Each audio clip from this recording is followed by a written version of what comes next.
Hello, my dear students. Welcome to you at Easily English Solution and Easy Way of Learning. I am PN Pandey.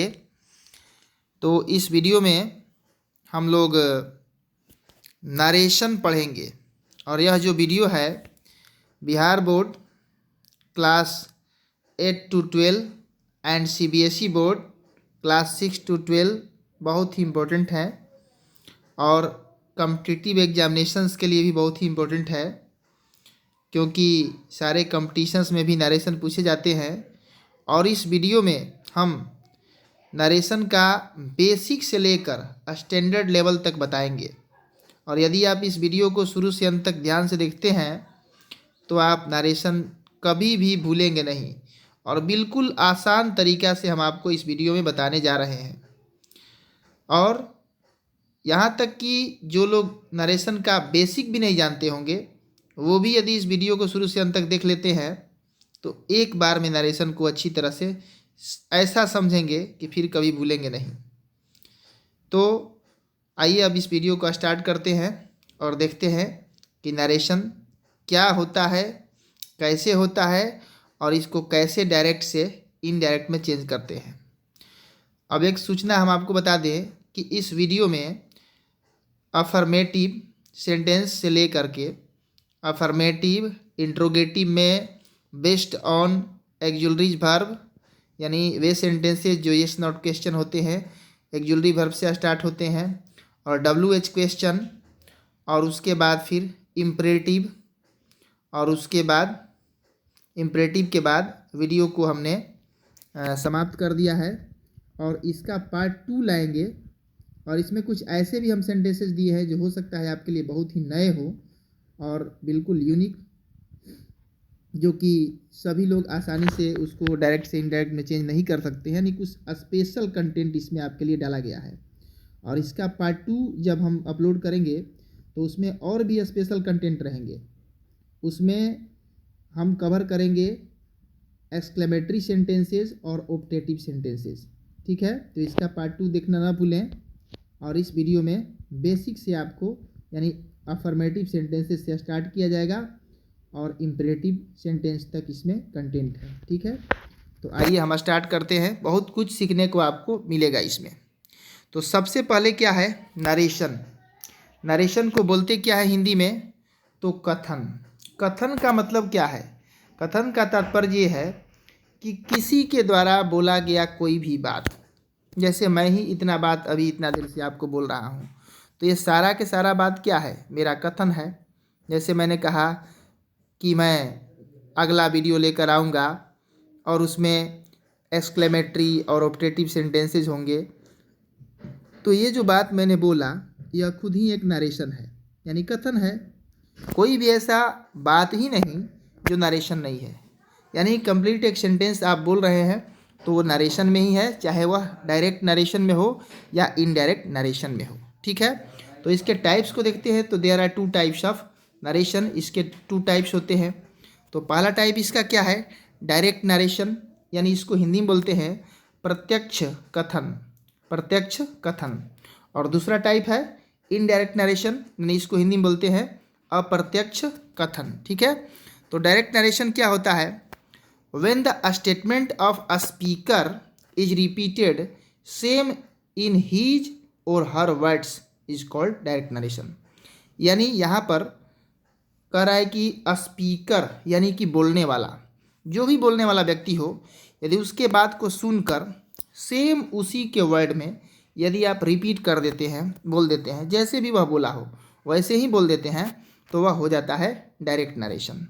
लेकिन indirect narration जहाँ यदि speaker के statement को अपने words में change करके और उसको आप बोलते हैं तो वो हो जाएगा इनडायरेक्ट नरेशन। यानी when the statement of a speaker is repeated to change in our own word it is called indirect narration.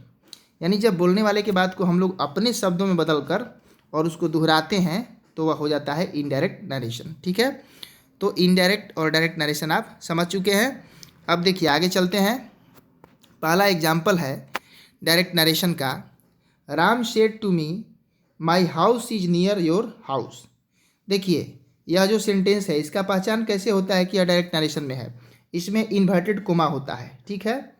यानी एक लिमिटेशन के बाद, जैसे राम सेड टू मी, अब इसके बाद क्या होगा? इन्वर्टेड कोमा होगा, ठीक। अब देखिए इसके पार्ट्स को हम समझेंगे कि ये जो सेंटेंस देखे इसमें कौन कौन से पार्ट्स हैं। पहला तो इसमें वर्ड है राम, तो राम क्या है? तो राम सब्जेक्ट है। दूसरा वर्ड है सेड, यहाँ पर कोई ना कोई वर्ब रहेगा, सेज सेड जो भी रहे, तो यह क्या है? रिपोर्टिंग वर्ब इसको बोलते हैं। और अगला जो वर्ड है मी, यह है ऑब्जेक्ट। और पूरा का पूरा ये जो सेंटेंस है माई house is near your house, यह है रिपोर्टेड स्पीच। यह क्या है? रिपोर्टेड स्पीच है यह, ठीक। अब आगे देखिए, नरेशन को डायरेक्ट से इनडायरेक्ट नरेशन में चेंज करने के लिए यह आपके लिए बहुत ही इंपॉर्टेंट इंस्ट्रक्शन है, इसको ध्यान में रखें। आपको याद क्या क्या चीज़ें होनी चाहिए, तो आपको कुछ सर्टेन चेंजिंग्स याद करना पड़ता है, यानी आपको कुछ चेंजेज हैं नरेशन में जिनको याद करना पड़ता है, ठीक है। अब वो जो चेंजिंग्स हैं उनमें कौन कौन से वर्ड्स हैं, क्या चीज़ें हैं, देखिए। सबसे पहले तो पर्सन आपको याद करना पड़ेगा। पर्सन आपको अच्छी तरह से याद होना चाहिए, बेसिक चीज़ है, कोई बहुत बड़ा चीज़ नहीं है। तो हमको लग रहा है कि 4 क्लास से आप पढ़ते आ रहे होंगे। तो कौन सा फर्स्ट पर्सन है, कौन सेकंड पर्सन है और कौन थर्ड पर्सन है, ठीक है, इसको आपको याद करना है। दूसरी बात यह है कि पर्सन्स के केसेस होते हैं, यानी आपने सुना भी होगा नॉमिनेटिव केस, ठीक है, पॉजेसिव केस और ऑब्जेक्टिव केस, ठीक। तो उन केसेस को भी आपको अच्छी तरह से याद करना है। तो वो ये चीज़ें याद रहेंगी तो नरेशन को चेंज करना बहुत हद तक आसान हो जाएगा।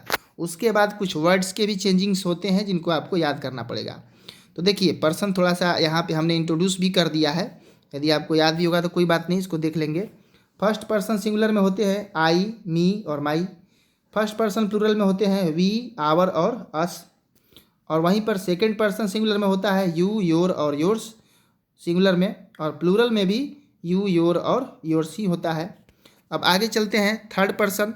तो थर्ड पर्सन का सिंगुलर में ही, सी, ईट, दिस, हिज, हर, दैट और कोई भी नेम भी रहेगा तो वह थर्ड पर्सन सिंगुलर में होता है, और नेम का प्लूरल तो होता नहीं है। अब यहाँ पर थर्ड पर्सन प्लूरल में दे, दीज, दोज, बॉयज या कोई भी नाउन जो प्लूरल में हो, बॉयज, गर्ल्स, काउज जो भी है, और देयर और देम, ये सारे के सारे क्या है? तो थर्ड पर्सन प्लूरल हैं। तो पर्सन आप समझ गए हैं। अब देखिए इनके केसेस होते हैं। केस माने कारक होता है, केस माने कारक। देखिए ये मेनली 3 केस का हम लोग यूज करते हैं। इसमें एक चौथा केस वोकेटिव होता है, उसको छोड़ देते हैं। नॉमिनेटिव, पॉजेसिव और ऑब्जेक्टिव। नॉमिनेटिव क्या होता है? जो नाम के जगह पर सीधा यूज होता है, जो नाम के जगह पर सीधा यूज होता है। जैसे राम इज ए बॉय, या उसकी जगह पर ही लगा सकते हैं कि ही इज ए बॉय, तो ही नाम की जगह पर आया, तो ये नॉमिनेटिव केस हो गया। पॉजेसिव क्या है? पोजेशन शो करता है। पोजेस माने क्या होता है? पोजेस माने रखना, ठीक है। तो ये रखना यानी एक अधिकार शो करेगा। जैसे हिज, हिज बुक यानी उसका किताब, ठीक है, उसकी किताब, तो उसकी की जगह पर जो प्रोनाउन आएगा हर, ठीक है, या राम, राम की किताब, ठीक है, तो राम की इसके लिए क्या होगा? हिज होगा, ठीक। राम की के लिए हिज होगा। तो का के की जब नाउन के साथ लगता है तो उसके लिए जो प्रोनाउन आता है उसी को बोलते हैं हम पॉजेसिव केस, समझ गए। अब ऑब्जेक्टिव केस क्या है? जो ऑब्जेक्ट के जगह पर आता है। वर्ड जो है ऑब्जेक्ट, इससे ना ऑब्जेक्टिव बना, ऑब्जेक्ट से ऑब्जेक्टिव बना, तो ऑब्जेक्टिव केस। जैसे कि मान लीजिए हम सेंटेंस लिखे कि I said to him, I said to him हमने लिखा, तो ये हिम क्या है? ऑब्जेक्ट की जगह पर आया है। आई क्या है? सब्जेक्ट है। सेड क्या है? वर्ब है। और हिम क्या है? ऑब्जेक्ट है।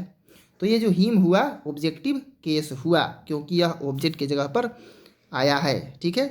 यानी नाम की जगह पर नॉमिनेटिव जो पोजीशन शो करेगा यानी अधिकार बताएगा तो ऑब्जेक्टिव, पॉजेसिव, और ऑब्जेक्ट की जगह पर आएगा तो ऑब्जेक्टिव, ठीक है। तो ये सारे केसेस हैं। और ही का ही, हिज, हिम, सी, हर, हर्ष या हर भी होता है। आई, माई, मी होता है। और यदि आप कॉपी पेन लेकर के वीडियो को धीरे धीरे चला करके इसको लिख भी सकते हैं यदि आपको याद नहीं है तो। और उसके बाद वी आवर अस होता है, दे देयर देम, यू योर, और इसका ऑब्जेक्टिव में यू भी होता है और योर्स योर्स भी होता है। ठीक है, यहाँ पे योर्स एस रहेगा, एस छूट गया है। ठीक है, तो पीडीएफ हमने बनाया है खुद से इसको, तो गलती थोड़ा हो गया होगा, जहाँ गलती होगा हम बता देंगे। गलती तो ऐसे है नहीं, यही एक छूटा है। अब देखिए डायरेक्ट और इनडायरेक्ट। ठीक, डायरेक्ट नरेशन में कुछ ऐसे वर्ड्स होते हैं जिनको इनडायरेक्ट नरेशन में चेंज करना पड़ता है। अब वास्तव में मेन इसका सेंस क्या है कि जो नियरनेस का सेंस शो करने वाला वर्ड रहेगा, यानी नज़दीक का जो बताएगा, उसको दूर में हम बदल देते हैं, उसको डिस्टेंट वर्ड में चेंज कर देते हैं। ठीक है, डिस्टेंट वर्ड में चेंज कर देते हैं नियरनेस वाले वर्ड को, नज़दीक के अर्थ देने वाले शब्द को दूर का अर्थ देने वाले शब्द में बदलते हैं। एक लाइन आपको यही याद रहेगा, तो इसको आप खुद से भी चेंज कर सकते हैं। ऐसे हमने चेंजिंग को लिखा है क्योंकि भाई सभी इतना अंदाज़ा नहीं लगा सकते हैं। दिस को दैट में चेंज करते हैं। ठीक है, उसके बाद टुडे को दैट डे में चेंज करते हैं, और टुमारो को नेक्स्ट डे में चेंज किया जाता है, और उसके बाद यस्टरडे, यस्टरडे को द प्रीवियस डे में चेंज करते हैं। नाउ का चेंजिंग होता है देन, नाउ माने अब, तो देन माने तब। देखिए, नज़दीकी अर्थ देने वाले को दूर अर्थ में चेंज किया जा रहा है। उसके बाद कैन का हो जाता है कुड, शैल का शुड, और मे का क्या हो जाएगा, माइट हो जाएगा, हियर का देयर हो जाएगा। लेकिन ये हमेशा नहीं होता है हियर का देयर। ठीक है, इसको ध्यान में रखना है। उसके बाद डू नॉट रहेगा तो डिड नॉट हो जाएगा। देखिए, यहाँ पर टेंस के जो चेंजिंग्स होते हैं उनको मैंने ये वर्ड्स के माध्यम से शो कर दिया है, क्योंकि आप टेंस तब चेंज करते हैं जब हेल्पिंग वर्ब को चेंज कर देते हैं। जैसे मान लीजिए कि है ही इज रीडिंग, ये प्रेजेंट कंटिन्यूअस है, इसमें सिर्फ इज को चेंज कर देंगे, वाज कर देंगे, तो तुरंत प्रेजेंट कंटिन्यूअस से पास्ट कंटिन्यूअस हो जाएगा, ही वाज रीडिंग। तो सिर्फ हेल्पिंग वर्ब ही चेंज करने पर टेंस चेंज हो जाता है। तो आपको टेंस वाला चेंजिंग नहीं भी याद रहे तो ये याद रख लेंगे, ये हेल्पिंग वर्ब्स को, तो आप स्वयं ही टेंस चेंज हो जाएगा। ठीक है, तो मैंने शॉर्ट ए फॉर्मेट का यूज किया है।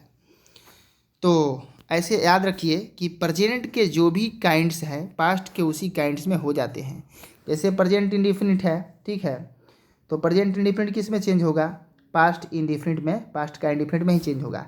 ऐसे ही प्रेजेंट का कंटिन्यूअस है तो पास्ट का कंटिन्यूअस में जाएगा, और प्रेजेंट का यदि परफेक्ट है तो पास्ट का परफेक्ट में ही जाएगा, और प्रेजेंट का परफेक्ट कंटिन्यूअस है तो पास्ट का परफेक्ट कंटिन्यूअस में जाएगा, यानी उसका उसी काइंड में चल जाएगा। लेकिन जब पास्ट का आएगा बात, तो पास्ट में 1 इक्वल टू होता है 3 एंड 2 इक्वल टू होता है 4, यानी पास्ट का पहला काइंड यानी कि पास्ट इंडिफिनिट पास्ट के तीसरा काइंड में चेंज हो जाता है, यानी कि पास्ट परफेक्ट में बदल जाता है। और पास्ट का दूसरा काइंड यानी कि पास्ट कंटिन्यूअस पास्ट के चौथे काइंड यानी पास्ट परफेक्ट कंटिन्यूअस में बदल जाता है। ठीक है, तो यही टेंस का चेंजिंग है। तो डू नॉट और डू नॉट रहेगा तो उसका डिड नॉट, और डज नॉट का भी डिड नॉट होता है। डिड प्लस V1 रहेगा, कब रहेगा, तो पास्ट इंडिफिनिट में।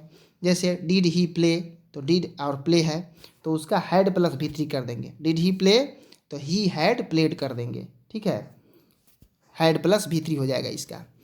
इसको लिखते भी जाएंगे यदि आपको याद नहीं रह सकता है तो। और ये V1 या V5 रहेगा, कब रहेगा, प्रेजेंट सिंपल में, तो उसको V2 कर देंगे। जैसे गोज का वेंट हो जाएगा, या गो का भी वेंट हो जाएगा। इज एम आर रहने पर उसको वाज या वेयर में चेंज कर देंगे। इज एम आर कब रहेगा, प्रेजेंट कंटिन्यूअस में, और चेंज कर देंगे उसको पास्ट कंटिन्यूअस में कर देंगे। उसके बाद यदि वाज या वेयर रहेगा यानी पास्ट कंटिन्यूअस रहेगा तो उसको हैड बीन कर देंगे, यानी कि पास्ट परफेक्ट कर देंगे, पास्ट परफेक्ट कंटिन्यूअस कर देंगे। और डू डज प्लस V1 रहने पर इसको V2 कर देंगे। ठीक है, ठीक है, यानी डू डज प्लस V1 कब रहेगा, तो पास्ट प्रेजेंट इंडिफिनिट में रहेगा। जैसे डज ही प्ले, डज और प्ले V1 हुआ तो V2 कर देंगे, है ना, प्लेड कर देंगे। ठीक है, ऐसे ही चेंज किया जाता है टेंसेस को, यानी प्रेजेंट सिंपल को पास्ट सिंपल में। ठीक, अब देखिए यहाँ पर एक बार फिर देखिए चेंजिंग को हम दिखला दे रहे हैं स्क्रीन पर, आप इनको लिखते जाएंगे।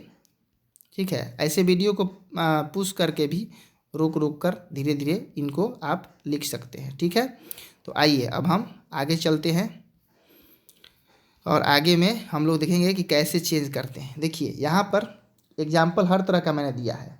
पहला एग्जाम्पल लेते हैं, he says I am a player. तो यहाँ पे क्या है, ध्यान से समझेंगे अभी, क्योंकि ये इम्पोर्टेंट चीज़ है। सेज है, ठीक है, इसमें ऑब्जेक्ट कोई नहीं है।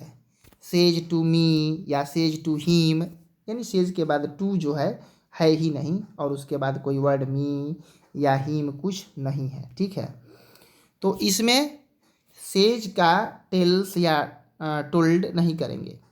दूसरा चीज़ ध्यान देना है कि सेज हमारा प्रजेंट में है। ठीक है, सेज क्या है, तो ये प्रजेंट है, सेज प्रजेंट है। तो इधर जो चेंजिंग होगा, जैसे एम का वाज नहीं होगा, इज हुआ है, प्रजेंट में ही होगा। वहाँ ऊपर पढ़े हैं कीजिए मार का वाज वेयर। लेकिन जब ये रिपोर्टिंग वर्ब प्रजेंट में रहेगा तो टेंस का चेंजिंग नहीं होगा। ठीक है, तो ऐसे he says I am a player और ही सेज दैट, सेज के बाद ही क्या करेंगे, चूँकि ये इम्परेटिव सेंटेंस है, यानी कि इम्परेटिव नहीं, सॉरी, ये है अफर्मेटिव सेंटेंस है। तो अफर्मेटिव में हम दैट का यूज करते हैं। ठीक है, जब इन्वर्टेड कोमा को हम रिमूव करेंगे, ये जो इन्वर्टेड कोमा है जब इसको हटाएंगे तो यहाँ दैट का यूज करेंगे। ठीक है, ही सेज दैट, इतना तक तो समझ गए आप। उसके बाद यहाँ ही का यूज अब कैसे हुआ है। ठीक है, तो ही का यूज कैसे हुआ है भाई, तो ये जो है फर्स्ट पर्सन है। एक रूल को समझेंगे, 123 बाई सन, 123 बाई सन। 1 का मतलब होता है फर्स्ट पर्सन, एस माने होता है सब्जेक्ट, यानी फर्स्ट पर्सन सब्जेक्ट के अनुसार चेंज होता है। 2 का मतलब होता है सेकंड पर्सन और ओ का मतलब होता है ऑब्जेक्ट, यानी सेकंड पर्सन ऑब्जेक्ट के अनुसार चेंज होता है। और 3 का मतलब होता है थर्ड पर्सन और एन का मतलब होता है नो चेंज, यानी थर्ड पर्सन चेंज नहीं होता है। ठीक है, तो इस तरह का इसमें ये फार्मूला है, फर्स्ट पर्सन सब्जेक्ट के अनुसार, सेकंड पर्सन ऑब्जेक्ट के अनुसार, थर्ड पर्सन नो चेंज। ठीक है, तो अब देखिए यहाँ पर आई जो हमारा है यह फर्स्ट पर्सन है और सब्जेक्ट क्या है, ही है। ठीक है, तो आई ही के अनुसार चेंज होगा, ये तो बात पक्का है। अब देखेंगे कि आई किस केस में है, तो आई किस केस में है भाई, तो आई है नॉमिनेटिव केस में। ठीक है, आई है नॉमिनेटिव केस में। ठीक, उसके बाद यह चेंज हो रहा है किसके अनुसार, तो ही के अनुसार।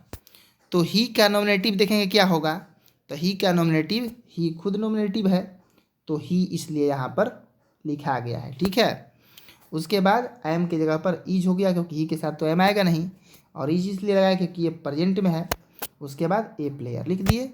ठीक है, यदि यहाँ लड़का का नाम भी होता, ही की जगह पर मान लीजिए कि होता राम, ठीक है, तो भी यहाँ पर ही होता, क्योंकि राम क्या है, राम है लड़के का नाम है और उसके लिए प्रोनाउन ही आता है। समझ गए बात। अब देखिए नेक्स्ट जो एग्जाम्पल है, she said my name is Rani. यहाँ पर क्या, अब ये रिपोर्टिंग वर्ब पास्ट में चला गया, सेड हो गया, तो अब ये टेंस चेंज होगा, यानी इज का वाज होगा, या वेयर होने लायक होगा तो वेयर होगा। तो वैसे ही करेंगे, सी सेड दैट। ठीक है, दैट के बाद माई ये फर्स्ट पर्सन है, लेकिन किस केस में है माई, तो माई है पोजेसिव केस में। ठीक है, पोजेसिव केस में, और फर्स्ट पर्सन सब्जेक्ट के अनुसार ही चेंज होगा, और सब्जेक्ट क्या है, सब्जेक्ट सी है, तो सी का पोजेसिव देखेंगे कि क्या होगा। वो जो ऊपर मैंने दिखाया है ना, नॉमिनेटिव पोजेसिव ऑब्जेक्टिव वाला केस, उसको देखेंगे, उसको हमेशा देखना है पर्सन चेंज करते समय। तो सी का पोजेसिव क्या होता है, हर होता है, तो इसलिए यहाँ पर क्या हो गया है, हर हो गया है। ठीक है, she said that her name, अब आई इज का वाज हो गया। क्यों वाज हो गया, क्योंकि ये रिपोर्टिंग वर्ब सेड है, पास्ट में है, हर नेम वाज रानी। ठीक है, अब देखिए, अब ये इस टाइप का है, he says to me I am your friend. अब यहाँ पे सब्जेक्ट भी आ गया, रिपोर्टिंग वर्ब भी आ गया और ऑब्जेक्ट भी आ गया, आई एम योर फ्रेंड। तो अब सेज टू है और इसके बाद ऑब्जेक्ट है, तो इसलिए सेज का अब टेल्स कर देंगे। ठीक है, ही के साथ एस लगेगा, V5 हो जाएगा प्रेजेंट सिंपल में, तो V5 हो गया है, टेल में एस लग गया, भी टेल्स हो गया है, तो ही टेल्स फिर दैट लगाएंगे। ऑब्जेक्ट आया है मी, इसलिए सेज का टेल्स अब हो गया, केवल सेज रहता तो नहीं होता, जैसे ऊपर हुआ है। तो ही टेल्स दैट, अब आई ये है फर्स्ट पर्सन और नॉमिनेटिव केस है, ही के अनुसार चेंज करेगा सब्जेक्ट के अनुसार, तो इसलिए आई का क्या हो गया, ही हो गया यहाँ पर, ठीक है। और इज हुआ क्योंकि रिपोर्टिंग वर्ब प्रेजेंट में है, ही इज। और माई क्या है, माई क्यों हुआ, अब यहाँ पे योर है, योर क्या है, सेकंड पर्सन है। आपने नियम पढ़ा कि सेकंड पर्सन ऑब्जेक्ट के अनुसार चेंज होता है, तो ऑब्जेक्ट मेरा क्या है, तो ऑब्जेक्ट यहाँ पर है मी है, ठीक है। तो मी के अनुसार योर चेंज होगा। तो योर क्या है, पॉजेसिव केस में है, लेकिन मी ऑब्जेक्टिव केस में है। तो मी का पॉजेसिव क्या होता है, तो माई होता है, इसलिए यहाँ पर माई हो गया है, ठीक है। He says to me I am your friend, तो he tells me that he is my friend. देखिए यहाँ पर एक गलती हुआ है, यहाँ पर मी छूट गया है, ठीक है। ये जो ऑब्जेक्ट है ये छूट गया है लिखने में, तो ही टेल्स मी होगा, ही tells me that he is my friend, ठीक है। जो भी एरर होगा हम खुद ही देख ले रहे हैं, उसको बता दे रहे हैं आपको। अब देखिए ये नेक्स्ट सेंटेंस जो है, ये example number 4, she said to me you are my brother. तो यहाँ सेड हो गया, देखिए पास्ट हो गया, ठीक। तो सेड हो गया तो ये टोल्ड अब हो जाएगा, अब टेल्स नहीं होगा। तो सी टोल्ड मी, टू हटा देना है, ये ध्यान में रखिएगा, टू रहेगा तो उसको हटा देना है, रिमूव कर देना है टू को, ठीक है। ऊपर भी हुआ है नीचे भी रहेगा। तो सी टोल्ड मी, उसके बाद दैट लगाए क्योंकि अफर्मेटिव सेंटेंस है, यू क्या है, सेकंड पर्सन और नॉमिनेटिव केस है, और मी के अनुसार चेंज होगा। तो मी का नॉमिनेटिव क्या होता है, आई होता है, तो आई हो गया, ठीक है। अब ये सेड क्या है, पास्ट में है, तो इसलिए आर का क्या हो जाएगा, पास्ट, तो वाज हो जाएगा। तो यहाँ पर वाज हो गया है, आई के साथ वाज होगा, वेयर तो होगा नहीं, आई वाज। अब देखिए फिर माई है, माई क्या है, फर्स्ट पर्सन है और पॉजेसिव है, तो सी का पॉजेसिव सी के अनुसार चेंज होगा, यानी फर्स्ट पर्सन सब्जेक्ट के अनुसार चेंज होगा, और सब्जेक्ट यहाँ पर सी है, तो सी का पॉजेसिव क्या हो जाएगा, हर हो जाएगा, और ब्रदर, समझ गए, एक एक वर्ड आपको हम बता रहे हैं। इसलिए ये she said to me you are my brother, तो she told me that I was her brother, ठीक है। अब देखिए इंट्रोगेटिव, यदि आपको समझने में दिक्कत हो तो एक बार फिर से वीडियो को देख लेंगे दोबारा, ठीक है, और ध्यान से सुनेंगे पुश करके। इंट्रोगेटिव सेंटेंस देखिए यहाँ पे दिया हुआ है।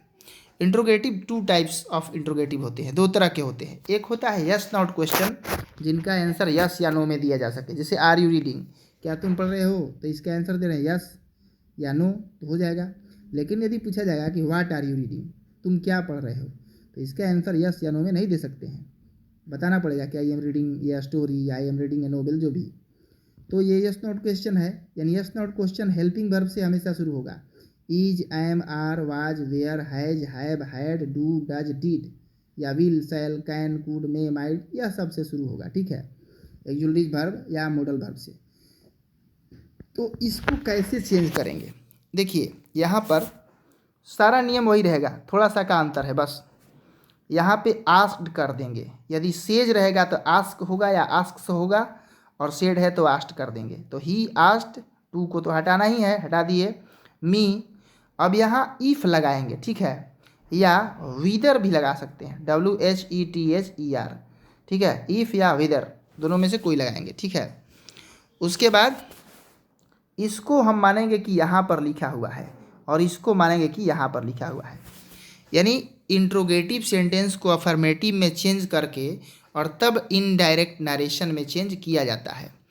तो यदि ये लिखा है आर यू रीडिंग, तो इसको हम समझेंगे कि लिखा है यू आर रीडिंग, ठीक है।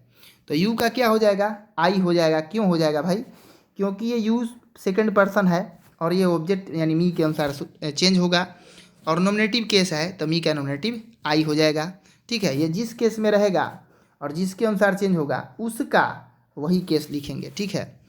तो यू मी के अनुसार चेंज रहे तो मी का नॉमिनेटिव लिखेंगे क्योंकि यू नॉमिनेटिव में है, और सेड ये पास्ट है तो वाज हो गया। तो he asked me if I was reading.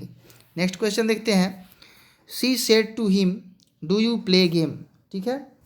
तो यहाँ भी वैसे ही आस्ट लगाए, सी आस्क्ड हिम, इफ़ लगा दिए, और यू को इधर करेंगे और इसको इधर करेंगे, ठीक है। तो डू यू प्ले गेम, तो यू डू प्ले गेम समझेंगे। तो यू का क्या हो जाएगा, हिम के अनुसार ही हो जाएगा। क्यों ही होगा, क्योंकि ये यू नॉमिनेटिव में है और हिम का नॉमिनेटिव ही होता है। तो इफ ही, अब जैसे डू डज प्लस V1 बराबर V2 केवल होता है, हमने ऊपर लिखा है। तो यहाँ डू है और प्लस में प्ले V1 में है, तो डू को हटा देना है। देखिए केवल डू और डज रहेगा, डू नॉट डज नॉट नहीं रहेगा, डू या डज रहेगा, तो इसको क्या करेंगे, रिमूव कर देंगे, हटा देंगे। तो डू या डज को हटा देना है, तो डू को हटा दिए और वर्ब का V2 कर देंगे, तो प्ले का ये V2 हो गया है, ठीक है, और गेम हो गया। तो she asked him if he played game. अब देखिए नेक्स्ट जो क्वेश्चन है WH क्वेश्चन है, ये तीसरा, he said to me what are you doing.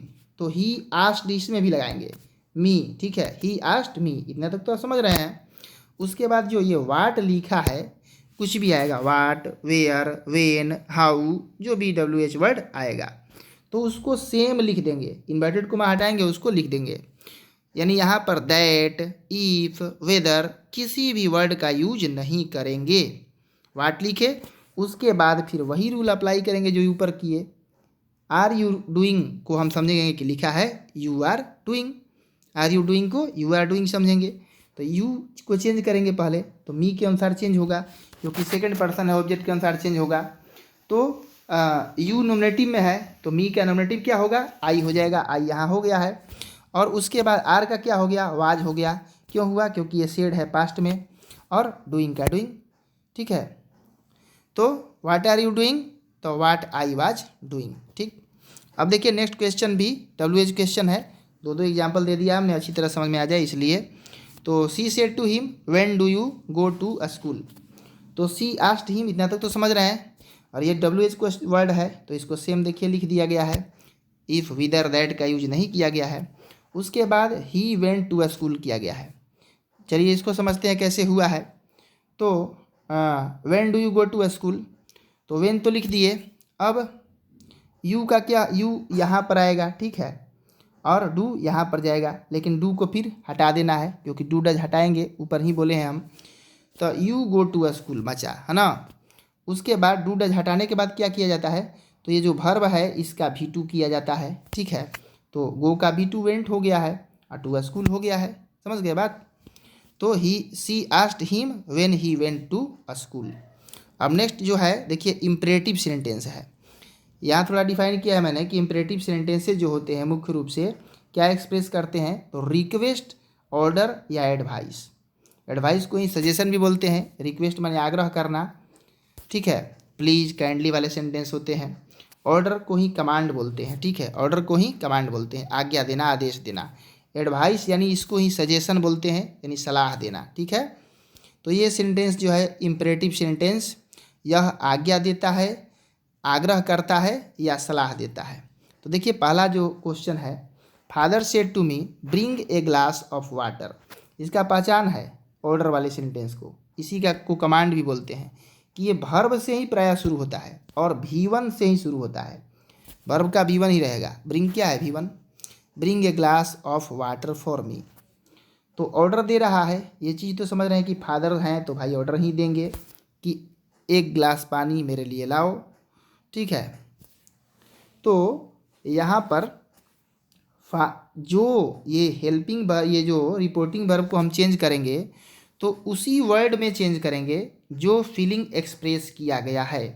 यदि यहाँ ऑर्डर दिया गया है तो यहाँ हम ऑर्डर्ड कर देंगे, यदि यहाँ रिक्वेस्ट किया गया है तो हम रिक्वेस्टेड कर देंगे। सेड रहेगा तो रिक्वेस्टेड और सेज रहेगा तो रिक्वेस्ट, ऐसे ही सेज रहेगा तो ऑर्डर। तो सेड है तो ऑर्डर्ड कर दिए पास्ट में। फादर ऑर्डर्ड मी, टू हटा देंगे, ठीक है, फादर ऑर्डर्ड मी हो गया। उसके बाद ये शॉर्ट फॉर्मेट है, टू का यूज करेंगे और बाकी जैसे लिखा है वैसे ही लिख देंगे, ठीक है, वैसे ही लिख दिया गया है। यहाँ मी केवल चेंज हुआ है क्योंकि पर्सन तो चेंज होगा, क्योंकि मी किसके अनुसार चेंज होगा, तो मी जो है फादर के अनुसार चेंज होगा। फादर क्या है, एक नाम है, एक नाउन है, थर्ड पर्सन सिंगुलर है फादर, क्योंकि ये यहाँ फादर्स नहीं है, तो यहाँ थर्ड पर्सन सिंगुलर है। तो यहाँ पर मी ऑब्जेक्टिव केस में है और फर्स्ट पर्सन है और फादर के अनुसार चेंज हो रहा है। तो फादर के लिए प्रोनाउन कौन सा आएगा, ही आएगा। तो ही का ऑब्जेक्टिव हम यहाँ पर लिख देंगे। ही का ऑब्जेक्टिव क्या होता है, हिम होता है, तो हिम यहाँ हुआ है। समझ गए बात। मी फर्स्ट पर्सन है, ऑब्जेक्टिव केस में है, और सब्जेक्ट फादर है, फादर के अनुसार चेंज हो रहा है। तो मी ऑब्जेक्टिव है, इसलिए फादर का ऑब्जेक्टिव लिखेंगे, तो फादर के लिए प्रोनाउन होगा ही, तो ही का ऑब्जेक्टिव हो गया हिम। समझ गए। अब देखिए दूसरा ये एग्जाम्पल है ऐसे ही, mother said to me post the letter, तो मदर ऑर्डर्ड मी, इतना तो समझ गए। टू फिर लगा देना है, पोस्ट द लेटर, इसमें पर्सन नहीं है, सेम हो गया। अब देखिए रिक्वेस्ट वाला सेंटेंस जो है, इसमें रिक्वेस्ट एक्सप्रेस किया गया है। He said to me please help me, यानी प्लीज़ लग गया या काइंडली लग गया तो समझिए कि रिक्वेस्ट कर रहा है। ठीक है, तो रिक्वेस्टेड कर देंगे, सेड का क्या करेंगे, रिक्वेस्टेड, टू नहीं लिखेंगे, टू हटा देंगे। तो ही रिक्वेस्टेड मी, इतना तो समझ गए। फिर टू इसमें भी लगाएंगे और ऐसे ही कर देंगे। हेल्प का हेल्प्ड नहीं करेंगे, क्यों नहीं करेंगे, क्योंकि एक टू है इससे पहले, और टू के बाद हमेशा V1 रहेगा, चाहे डायरेक्ट नरेशन हो या इनडायरेक्ट नरेशन हो। ठीक है, अब देखिए ऐसे ही नेक्स्ट क्वेश्चन है, ये भी ये रिक्वेस्ट करने वाला है। She said to him kindly give me your pen, तो सी रिक्वेस्टेड हिम, इतना तो समझ गए हैं। उसके बाद टू लगाना है और वर्ब का V1 ही रहेगा टू के बाद, तो गिव हो गया है। उसके बाद मी चेंज होगा, तो मी क्या है, फर्स्ट पर्सन ऑब्जेक्टिव केस है, तो ये चेंज होगा सी के अनुसार, तो सी का ऑब्जेक्टिव क्या हो जाएगा, हर हो जाएगा, है ना। उसके बाद हिज, ये योर का हिज हुआ है, योर का यूज किसके लिए हुआ है, हिम के लिए हुआ है, और पॉजेसिव है, तो हिम का पॉजेसिव क्या होगा, योर पॉजेसिव में है ना, तो हिम का पॉजेसिव हिज होगा, फिर पेन। समझ गए। अब देखिए नेक्स्ट जो है सेंटेंस, यहाँ पे एडवाइस दे रहा है, सलाह दे रहा है। He said to me take your medicine on time, अपनी दवा जो है समय पर लो, दवा समय पर लो, ये बात कहना सलाह देना हुआ। ठीक है, तो ही एडवाइज्ड भी लिख सकते हैं या सजेस्टेड भी लिख सकते हैं, ये सेड है पास्ट है तो। ठीक है, ये एडवाइज्ड भी लिखाएगा या सजेस्टेड भी कोई लिखाएगा। ठीक है, और पास्ट सेड नहीं रहेगा तो एडवाइज या सजेस्ट लिखाएगा। ठीक है, दोनों में से कोई वर्ड लिख सकते हैं कहीं पर भी। तो ही एडवाइज्ड या सजेस्टेड मी, यहाँ तक तो आप जान रहे हैं। उसके बाद टू इसमें भी लगाएंगे, यही फंडा है तीनों में। उसके बाद वर्ब का V1 टेक। अब यहाँ पे योर है, ठीक है, तो मी के अनुसार चेंज हो रहा है। योर पॉजेसिव है तो मी का पॉजेसिव क्या हो जाएगा, माई हो जाएगा, मेडिसिन और ऑन टाइम। ठीक है, आइए आगे बढ़ते हैं। देखिए ये क्वेश्चन नंबर 6 है। He said to me you should walk daily in the morning. ध्यान में रखिए, जहाँ पर भी शुड हो जाएगा तो समझिए कि वो सलाह दे रहा है। शुड और मस्ट हुआ कि बस यह सलाह के लिए यूज ही होता है, एडवाइस या सजेशन के लिए। तो ही एडवाइज्ड और सजेस्टेड मी, ये तो ऊपर बताए हैं। टू के बाद V1 टू वॉक। ठीक है, टू लगाना ही है सब में आपको। अब daily in the morning, daily in the morning है। ठीक है, दूसरा भी इसका तरीका है, टू नहीं भी लगाएंगे तो दूसरे तरह से भी बना सकते हैं। वो क्या है भाई, तो दैट लगा सकते हैं, दैट से बना सकते हैं। अब दैट लगाएंगे तो यू का इसके अनुसार आई करना पड़ेगा और तब शुड रहेगा, I should walk daily in the morning. ऐसे ये जो ऊपर वाला तरीका है टू वाला, ये बहुत ही ईजी है, ऐसे भी आप कर सकते हैं, लेकिन ये थोड़ा सा घुमावदार है। ठीक है, अब देखिए आगे जो है कुछ ऐसे सेंटेंसेज हमने बताया है जो बिल्कुल आसान हैं सुनने में, लेकिन बहुत ही डिफ़िकल्ट है इनको जो है इनडायरेक्ट में चेंज करना। यदि ऐसे दे दिया जाए तो नहीं जानेंगे तो बिल्कुल कन्फ्यूजन में रह जाएंगे आप, आपसे चेंज ही नहीं हो पाएगा। तो ये बहुत इंपॉर्टेंट है, इसको आप ध्यान में रखें और याद कर लें, और बहुत काम के सेंटेंसेज हैं, जल्दी ये सब नहीं मिलता है, दुर्लभ सेंटेंस है। जैसे है he said to me good morning, तो देखिए गुड वाला जो भी वर्ड रहेगा, good morning, good evening, good afternoon, तो इसमें क्या लगेगा, बेड लगेगा। यदि सेड रहेगा तो बेड रहेगा। ठीक है, तो he bade me good morning, he bade me good morning. ठीक है, उसके बाद या he said to me good afternoon, तो he bade me good afternoon. ठीक है, अब देखिए उसके बाद है ही सेड टू मी, देखिए बेड क्या है, ये जो बीड वर्ड है, बीड यानी अभिवादन करना, तो बीड का V2 है बेड। ठीक है, बीड बेड बेड होता है। अब he said to me happy Holi या हैप्पी बर्थडे या हैप्पी दिवाली, कुछ भी, तो हैप्पी वाला में विश डे लगेगा। ठीक है, यदि सेज रहेगा तो विश लगेगा या विशेज लगेगा। तो he said to me happy Holi, तो he wished me happy Holi, happy वाला में विश। 9 जो देखिए क्वेश्चन है, he said to me thank you, देखिए कैसे चेंज हुआ है, ठीक है। तो he wished me thank you, he wished me thank you. या ऐसे भी कर सकते हैं कि ही एकदम short, he thanked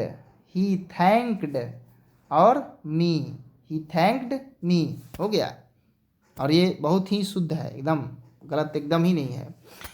he said to me thank you, तो ही थैंक्ड मी, बस ऐसे भी चेंज कर सकते हैं। उसके बाद 10 नंबर है, he said to me congratulations, उसी फॉर्मेट का यूज़ किया गया है जो अभी हमने बताया। तो ही कंग्रेचुलेटेड मी, इसी का भीतरी कर दिया है, बस ही कंग्रेचुलेटेड मी, यानी उसने मुझे कहा बधाई हो, तो उसने मुझे बधाई दिया, ठीक है। तो ऐसे कर देंगे। इनडायरेक्ट नरेशन यानी अकॉर्डिंग टू सेंस जो है चेंज कर होता है, बधाई दिया, सेंस समझ गया, उसी के अनुसार हुआ है। देखिए अब ये जो वीडियो है मेरा यहाँ पर कंप्लीट हो जाता है। और इस वीडियो को यदि आप शुरू से अंत तक देखे हैं तो बहुत बहुत आपको धन्यवाद कि आपने देखा, और आशा करता हूँ कि बहुत कुछ आपने सीखा होगा। और कैसा लगा कमेंट में ज़रूर इसको बताएं आप। और नेक्स्ट जो पार्ट है इसका उसको भी ज़रूर देखें, जैसा कि हमने कहा है कि नेक्स्ट पार्ट इसका अपलोड करेंगे जल्द ही, और उसमें रहेंगे आपको ये एक्सक्लेमेटरी सेंटेंसेस और ऑप्टेटिव सेंटेंसेस, और उनको कैसे चेंज करते हैं एकदम डिटेल्ड में रहेगा पार्ट 2 में, ठीक है। तो बहुत बहुत धन्यवाद, देखते रहिए इजीली इंग्लिश सॉल्यूशन। और आपके जो भी फ्रेंड्स हैं उनको ये वीडियो शेयर भी करें ताकि वो भी सीखें समझें, ठीक है। ज़्यादा से ज़्यादा इसको शेयर करें और सपोर्ट करें। चैनल को यदि आप सब्सक्राइब नहीं किए हैं तो आपसे काइंडली रिक्वेस्ट है कि सब्सक्राइब कर लें भाई। जितना ही आप हमको सपोर्ट करेंगे तो हमको बल मिलेगा, और ऐसे वीडियोज़ आपके लिए हम लाते रहेंगे। बहुत बहुत धन्यवाद।